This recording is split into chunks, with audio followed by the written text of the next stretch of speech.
Bienvenidos, esto es Entender Mejor y nos encontramos en esta ocasión para desarrollar la cuarta parte del sistema digestivo. Vamos a hablar de glándulas salivales, intestino delgado e intestino grueso. Mi nombre es Joaquín Pedraza y voy a acompañarlos en el desarrollo de los temas antes mencionados. Esperemos que les sirva y arranquemos de esta forma. Vamos a hablar de las glándulas salivales, ¿sí? Bueno, las glándulas salivales tienen por función producir la saliva, que es el primer jugo digestivo secretado y cumple importantes funciones. Vamos a decir que es un líquido incoloro cuyo pH es alrededor de 6,8, ¿sí? Y contiene sustancias orgánicas e inorgánicas, ¿sí? Vamos a decir que en cuanto a sus funciones podemos resumirlas en 3 puntos: lubricación, protección y digestión.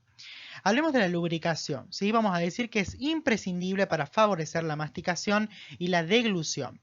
Lo hace a través de uno de sus componentes, la glicoproteína mucina, que lubrica los alimentos y evita que estos se adhieran a las placas dentarias.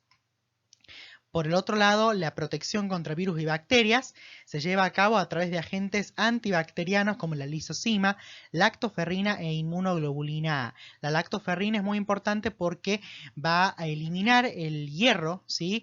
Que bueno, es de vital importancia para la sobrevida de las bacterias, ¿sí? Entonces, si le quitamos el hierro, las bacterias no pueden colonizar y no pueden proliferar, ¿sí? En cuanto a la digestión, vamos a decir que inicia la digestión química, ¿sí? La tialina, que es otro de sus componentes orgánicos, ¿sí? Va a ser una enzima, una endoamilasa que hidroliza las uniones glucosídicas alfa 1,4 del interior del almidón.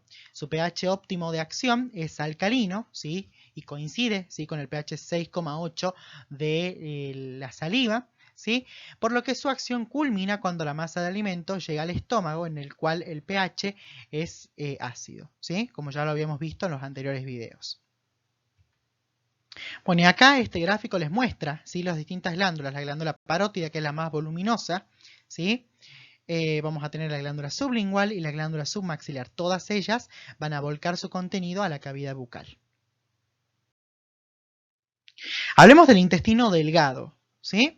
Bueno, en cuanto a su descripción, vamos a decir que es un órgano que se encuentra en la cavidad abdominal, nace en el píloro y termina en la válvula ileocecal. Tiene forma de tubo, mide entre 5,5 metros y 9 metros, ¿sí? Las distintas bibliografías pueden mostrar distintos datos y su diámetro es irregular, comprendido entre 2 a 3 centímetros. Consta de 3 porciones bien definidas en cuanto a lo teórico, ¿no? ¿Sí? En cuanto a lo didáctico para la explicación, pero no tan definido, ¿sí? Anatómicamente, ¿sí? Vamos a tener el duodeno, el yeyuno y el ilion. Y acá, bueno, a través de esta imagen vamos a mostrar, ¿sí? Cuál es la disposición general de los órganos. Acá observamos, ¿sí? Acá observamos el duodeno, la primera porción del intestino delgado, el yeyuno, el ilion, ¿sí? Y acá observamos el colon, del cual vamos a hablar ya hacia el final, perdón, de este video. Bueno, en cuanto al duodeno, ¿sí? Vamos a decir que es la primera porción entonces del intestino delgado, va a tener forma de C, es retroperitoneal, ¿sí? Y se extiende desde el píloro hasta el yeyuno. Se caracteriza por sus conexiones con la cabeza del páncreas, alrededor del cual se dispone como un anillo incompleto, ¿sí? Y tiene como característica ser el sitio en el cual se vuelcan las secreciones hepáticas y pancreáticas, que son muy importantes para la digestión, que es el proceso fundamental, ¿sí? Que ocurre entonces en la primera porción del intestino delgado, es decir, en el duodeno. Decíamos, tiene forma de C, ¿sí? Está en relación con la cabeza del páncreas y acá vemos la desembocadura entonces de los conductos hepáticos y pancreáticos a través de la ampolla de Vater. Y acá decimos entonces se completa la digestión química. Bueno, y antes de continuar con el temario, quería realizarles una breve aclaración. En este video estamos desarrollando la porción tubular del tubo digestivo, ¿sí? Vamos a dejar para otra entrega, para otro video, ¿sí? La porción glandular, ¿sí? En la cual, bueno, se podría hablar más detalladamente de las secreciones hepáticas y las secreciones pancreáticas, ¿sí? Pero es importante resaltar que estas secreciones van a ser fundamentales para que pueda ocurrir la digestión, ¿sí? Para que pueda ocurrir la digestión en esta porción del intestino delgado, ¿sí? Que es el duodeno, ¿sí? Bueno, continuamos entonces. Vamos a decir que como característica este órgano presenta pliegues en la submucosa, vellosidades en la mucosa y microvellosidades que van a constituir entre ellas distintas estructuras, ¿sí? Constituyen estructuras que van a aumentar la superficie de contacto con el quimo, ¿sí? Y van a permitir entonces que se dé casualmente esta función de digestión y posterior absorción, ¿sí? Hablemos entonces que se divide en tres regiones: el duodeno, donde ocurre la mayor parte de la digestión, y el yeyuno e ilion, donde tiene lugar la absorción. Vamos a decir que los últimos pasos de la digestión, ¿sí? Porque, a ver, vamos a decir que la digestión química arranca en la boca, ¿sí? Con la tialina, continúa en el estómago, ¿sí? Bueno, con la... Bueno, continúa en el estómago con el pepsinógeno, ¿sí? Que se transforma en pepsina, ¿sí? Y va a degradar parcialmente las proteínas. Y luego, al llegar el jugo pancreático con todo este paquete importante de enzimas, va a continuar la digestión, ¿sí? Y va a terminar, ¿sí? Este fenómeno de digestión o degradación va a terminar, ¿sí? Gracias a las enzimas secretadas por los enterocitos, que son las células que revisten, ¿sí?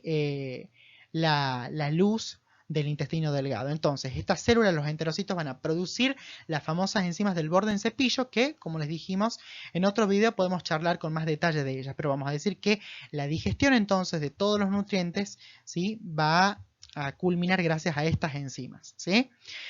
Vamos a decir que estas células, al sintetizar y secretar enzimas, poseen las estructuras necesarias para la síntesis de proteínas.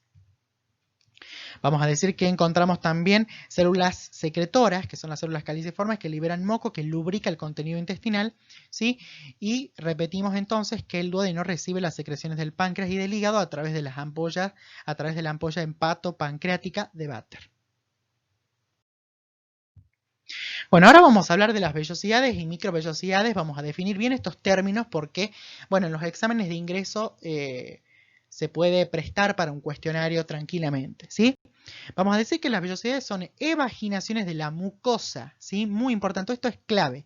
Que les quede esto, son evaginaciones de la mucosa que miden aproximadamente 1 milímetro de altura y representan una forma de aumentar la superficie de absorción.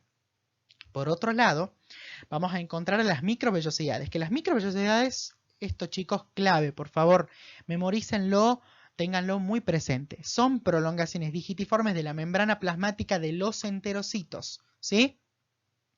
Cuyo propósito es aumentar aún más la superficie de absorción.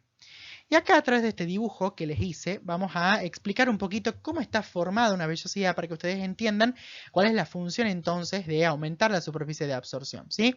Nosotros vemos entonces acá esta evaginación que es la vellosidad, que es casualmente una evaginación de la mucosa, y vamos a encontrar que revistiendo la vellosidad vamos a encontrar a los enterocitos, que son células cilíndricas que poseen numerosas microvellosidades en su dominio apical. Entonces, a través de estas va a ocurrir el fenómeno de absorción, ¿sí? Ahora, dentro de la vellosidad vamos a encontrar tejido conectivo laxo, ¿sí? En el cual vamos a tener abundantes vasos sanguíneos arteriales, ¿sí? Una arteria que ingresa se capilariza, ¿sí? Va a formar lo que sería el sector venoso. Estos capilares venosos van a formar entonces las venas centrales y estas van a ser tributarias de la vena porta, de manera tal que todo lo absorbido en esta región va a ser transportado a la circulación, ¿sí? Vamos a hacer una aclaración. Acá se habla de un sector capilar, de una arborización capilar, ¿sí? Es importante que lo veamos así. No se detengan en dividir capilar arterial, capilar venoso, ¿sí? es más correcto decir un lecho capilar, ¿sí? Que casualmente existe un lecho capilar en esta región, ¿para qué? Para que pueda ocurrir la absorción, porque la absorción es el pasaje de los nutrientes desde la luz, ¿sí? Del intestino delgado hacia la circulación, ¿sí?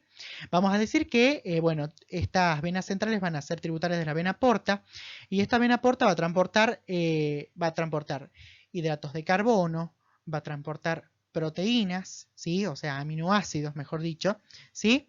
Y los lípidos, ¿sí? Van a ser transportados a través de este vaso quilífero, que es un vaso linfático que se origina en la porción más distal de la vellosidad, ¿sí? Tiene por función transportar los lípidos, ¿sí? Formando kilomicrones a través de la linfa, que lo vamos a explicar un poquito mejor en la siguiente diapositiva porque es un caso especial. Si lo demás pueden revisarlo en cualquier libro, van a encontrarlo bien desarrollado, pero quería hacer hincapié en ese punto, ¿sí?